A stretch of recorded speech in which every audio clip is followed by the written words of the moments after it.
Salut à tous, j'espère que vous allez bien. On se retrouve nous ce soir et on va parler du FC Barcelone. On revient sur ce match de Liga ce soir, c'était pour le compte de la 10e journée du championnat espagnol. Le Barça recevait l'équipe de Villarreal, c'était au Camp Nou. Et le Barça sans souci, une victoire nette, 3-0 pour les Blaugrana. Donc ils ont très bien réagi par rapport à leur piètre prestation qu'ils ont produit dimanche dernier du côté du Santiago Bernabéu.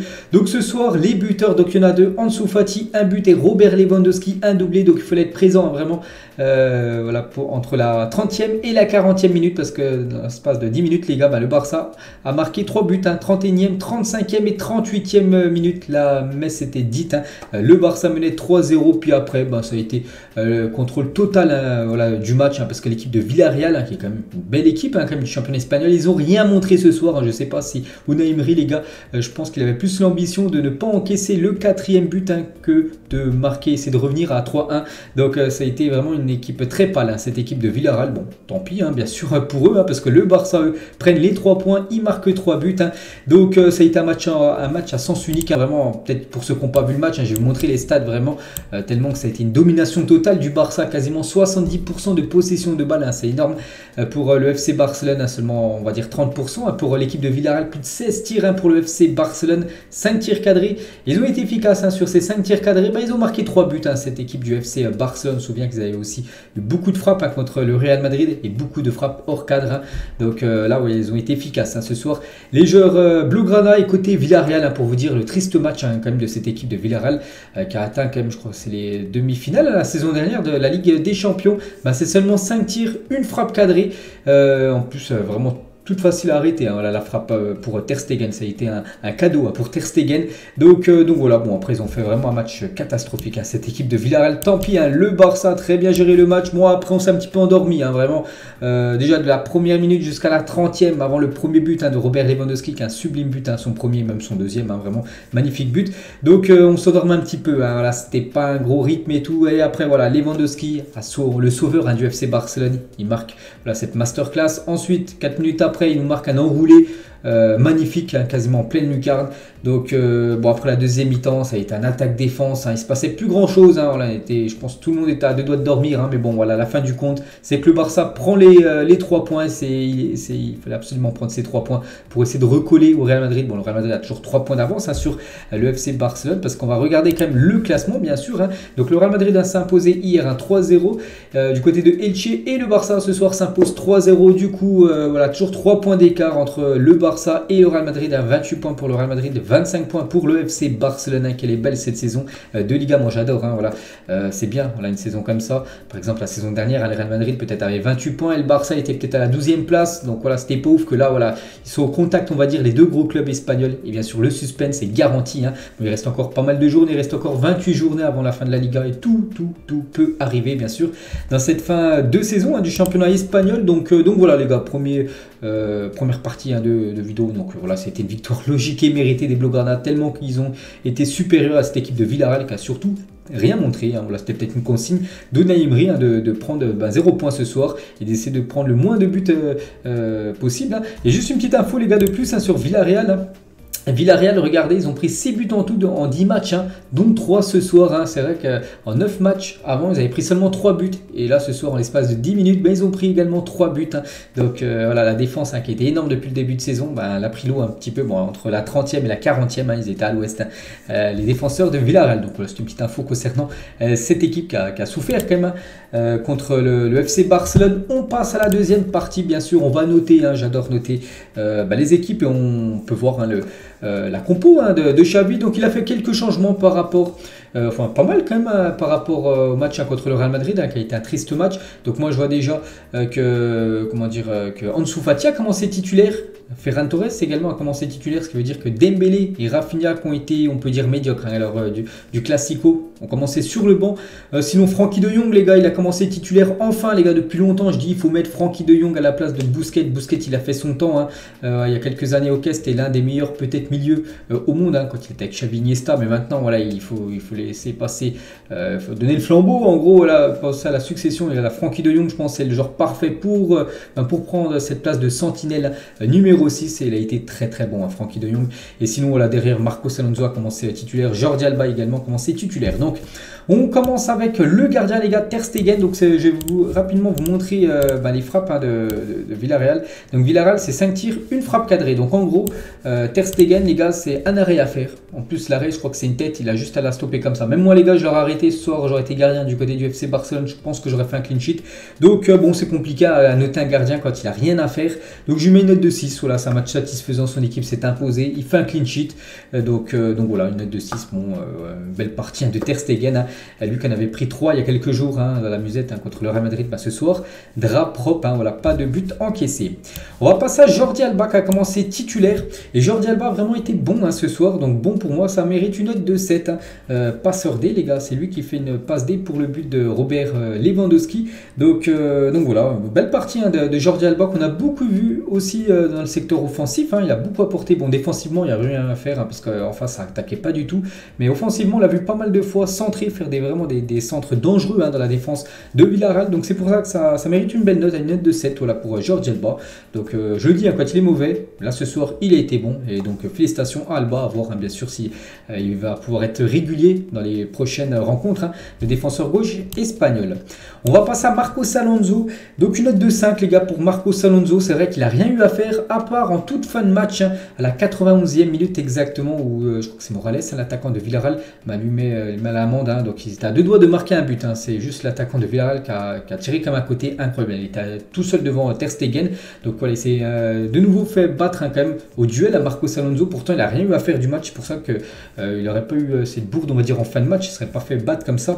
Donc il aurait peut-être une note de 6. Mais voilà, à cause de ça, une note de 5. Voilà, ça plombe directement sa note. Bon, après ça reste un match potable quand même. Un match moyen de sa part. Mais bon, il n'a rien eu à faire. Puis heureusement que là il n'y avait pas 0-0. Puis se faire éliminer comme il a été en fin de match. Non, ça ne doit pas arriver pour Marcos Alonso. Donc 5 pour lui.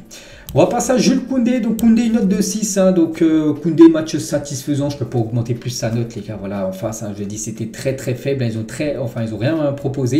Donc voilà, 6, il a géré très bien son match. Il a fait quelques interceptions. Je me souviens de passe en profondeur où il a pris de vitesse. Je ne sais plus c'était qui l'attaquant de Villarreal. Sinon, voilà, possession, précision de passe, tout ça. Je pense qu'il a des très belles stats. Donc un match très tranquille pour Jules Koundé ce soir, 6. Et la même chose, les gars, pour Sergi Roberto, également une note de 6 ce soir. Je l'ai trouvé plutôt correct. Voilà, match satisfaisant. Bon, après la défense, il n'y a pas grand chose à dire. Comme j'ai dit, vu que ça a été très très faible en face. Donc voilà, 6 Roberto, 6 Koundé, 5 Marcos Alonso et 7 Jordi Alba qui a été décisif, lui, parmi les défenseurs. Donc avec une passe D pour Robert Lewandowski. Donc voilà, les notes pour les défenseurs. On passe au milieu de terrain. Souvenez-vous, ce milieu de terrain, c'était Pedri, Gavi et Busquets lors du match, lors du Classico. Les trois avaient pris totalement l'eau du côté du Santiago Bernabéu. Donc ce soir, ils ont été rayonnants en milieu de terrain. Ils ont complètement surdominé le milieu de l'équipe de Villarreal. Pourtant, c'est un milieu qui adore avoir le ballon du côté de Villarreal. Mais là, ce soir, bien sûr, le milieu du FC Barcelone était trop fort pour le milieu de cette équipe du sous-marin jaune. On commence tout d'abord avec Pedri. Très belle prestation de Pedri. Une note de 7, les gars. Bon match de la part de Pedri. Donc, il a récupéré pas mal de ballons. Je crois que sur un but, c'est lui qui fait un tacle glissé. Après, ça va dans les pieds de Gavi. Et après, Gavi, la main Robert Lewandowski. Je crois que c'est le deuxième but du match. Donc, voilà, il est un petit peu décisif, on peut dire, à Pedri, malgré qu'il n'a pas fait de passe D ni buteur. Donc, voilà, une belle partie de Pedri, les gars, qui a fait ce qu'il voulait au milieu de terrain, vu qu'il n'était jamais pressé. Une note de 7 pour lui. On passe au jeune Gavi, les gars. Donc Gavi également une note de 7. Voilà, Pedri, Gavi, la même note. Donc Gavi, passeur D, les gars, sur le but, comme j'ai dit, quand Pedri, il fait le tacle, il récupère le ballon. Enfin, ça tape sur son genou. Le ballon va directement dans les pieds de Gavi. Gavi arrive à faire une petite percée. Il la donne à Lewandowski. Puis après, Lewandowski enroule un but lointain, quasiment pleine lucarne. Donc c'est Gavi qui fait la passe D. Donc une note de 7, les gars, également pour Gavi. Il a été énormément au contact. Donc voilà, je trouve que ça a été un bon match de sa part. Je ne peux pas monter non plus à un très bon match. Voilà. Donc vu qu'en face, il y avait trop peu d'opposition, on va dire. Donc voilà, 7 Gavi, 7 Pedri, mais 8 Frenkie de Jong, les gars, que j'ai trouvé très très bon en sentinelle à la place de Sergio Busquets. Donc enfin, voilà, Xavi a écouté moi et même tous les supporters du FC Barcelone qui ne voulaient plus voir Busquets être titulaire. Voilà, peut-être le faire rentrer en cours de match comme il a été. Là, je l'ai dit, 20 dernières minutes, pourquoi pas. Mais commencer directement une rencontre maintenant, Busquets, c'est trop limité. C'est Frenkie de Jong qui doit commencer titulaire. Il a été bon ce soir, il a récupéré beaucoup de ballons. Il a fait une première mi-temps exceptionnelle, comme Frenkie de Jong. Donc voilà, une note de 8 hein, pour le joueur néerlandais. Donc voilà, un gros milieu de terrain, 7 Pedri, 7 Gavi et 8 Frenkie. On passe en dessous Fati les gars. Fati, j'ai mis une note de 5 les gars ce soir. Hein. Donc c'est vrai, peut-être vous allez me dire il est buteur, voilà, tu mets une note pas si haute que ça, parce que c'est un match moyen, mais à part son but, en plus son but, bon, c'est un peu un but. Lewandowski marque 2 super buts, lui c'est un but un peu de chanceux, hein, ça tape le poteau, ça revient sur la ligne, fait une petite talonnade, mais bon voilà, c'est un but un peu, voilà, un peu foireux, on va dire, bizarre, voilà, on va dire, mais bon, ça fait but quand même. Mais bon voilà, sinon dans le jeu, ben, ça n'a pas été énorme, hein, voilà, en dessous Fati, donc 5 les gars pour sa prestation ce soir, hein, on sait qu'il peut faire bien mieux, le numéro 10 hein, du FC Barcelone, donc un match encourageant à voir hein, lors des prochains matchs, par exemple là dimanche contre le Bayern, mercredi prochain, est-ce qu'il sera titulaire, est-ce qu'il de nouveau il sera décisif, ça c'est un gros point d'interrogation, mais voilà, sur son match ce soir, c'est 5. On passe à Ferran Torres les gars de l'autre côté. Donc Ferran Torres, bah, pour moi il n'a pas la moyenne hein, ce soir.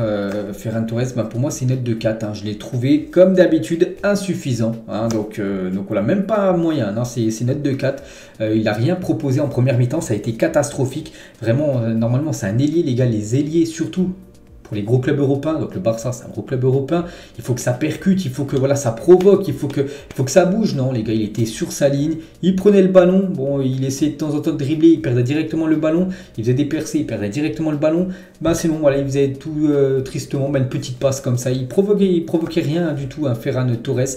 Donc voilà, bon, ça a été un match de nouveau décevant hein, pour Ferran Torres. Hein. C'est vrai que c'est une habitude quand même depuis janvier dernier. C'est une habitude hein, pour Ferran Torres. N'oubliez pas que le Barça a investi quand même 55 millions d'euros hein, sur ce joueur. Quand je pense que le Barça n'a pas conservé Adama Traoré, qui était beaucoup plus provocateur, enfin dans le jeu, hein, je vous parle, hein, voilà, qui mettait largement plus la zizanie, on va dire, dans la défense adverse. Alors qu'il avait une option d'achat Adama Traoré à 30 millions d'euros, alors que le Barça a acheté Ferran Torres 55 millions d'euros. C'est un gros point d'interrogation. Bref, voilà, pour moi, son match ce soir, hein, ça ne mérite pas la moyenne, ça mérite une note de 4. Et on finit avec Lewandowski, donc on va doubler la note, hein, Ferran Torres c'est 4 et Lewandowski ben, c'est 8. Hein. Heureusement qu'il est là, Robert Lewandowski, il inscrit 2 buts ce soir, donc c'est ses 10e et 11e buts dans le championnat espagnol, et bien évidemment le meilleur buteur de la Liga. Donc heureusement parce que comme j'ai dit, hein, les 30 premières minutes, ben, c'était brouillon, on sait que le Barça avait beaucoup de possession de balle, mais voilà, le Barça galérait à marquer ce premier but, et dès qu'ils ont marqué le premier but, ben, après voilà, ça s'est enchaîné avec 2 autres buts hein, quelques minutes après, donc c'est grâce à Lewandowski en plus, son premier but est magnifique, hein. Il se fait une petite talonnade sur lui-même, puis après bon, il finit hein, bien sûr, hein. Puis le deuxième but, voilà, c'est indigne d'un numéro 9, donc voilà une note de 8 les gars pour Robert Lewandowski. Heureusement qu'il a été buteur, sinon hein, ça n'aurait pas été... Sinon le Barça je pense aurait galéré vraiment à marquer ce premier but qui est toujours très très compliqué à marquer contre les équipes hein, qui ne veulent pas jouer en face, parce que cette équipe de Villarreal en face n'a pas voulu jouer ce soir. Donc voilà les gars les notes ce soir. Donc les tops, il y en a pas mal hein, bien sûr, Lewandowski, Frenkie de Jong, je pense que c'est les deux qui ont été au-dessus de tout le monde ce soir, une note de 8 hein, pour les deux. Et les flops entre guillemets, bon je mettrais Ferran Torres un 4. Et peut-être Marcos Alonso les gars, que j'ai trouvé comme un cran par rapport dessous, hein. Il n'a rien eu à faire, et quand il a eu quelque chose à faire, ben, il s'est fait éliminer hein, sur cette toute fin de match hein. Heureusement qu'il n'y avait pas 0-0, tu te fais éliminer comme ça, tu perds 1-0 en fin de match, ben là voilà, tu es largement pointé du doigt. Heureusement qu'il n'y a pas eu but hein. Donc voilà les gars, ce que j'avais à dire ce soir concernant ce match, un Barça-Villarreal, j'espère que ça vous a plu. N'hésitez pas à mettre en commentaire ce que vous avez pensé bien sûr de la partie. Donc voilà, donc nous on se retrouve sur cette chaîne les gars, ça sera après-demain. Le Real Madrid joue contre Séville, et dimanche soir le Barça joue contre point d'interrogation, je sais pas c'est qui le futur adversaire du Barça, mais je sais que c'est au Camp Nou, parce que le Barça je sais qu'ils enchaînent 3 matchs d'affilée au Camp Nou, donc ce soir, dimanche soir et mercredi prochain contre le Bayern. Allez, moi je vous laisse, bonne soirée à vous, bonne nuit à vous, et à plus tard.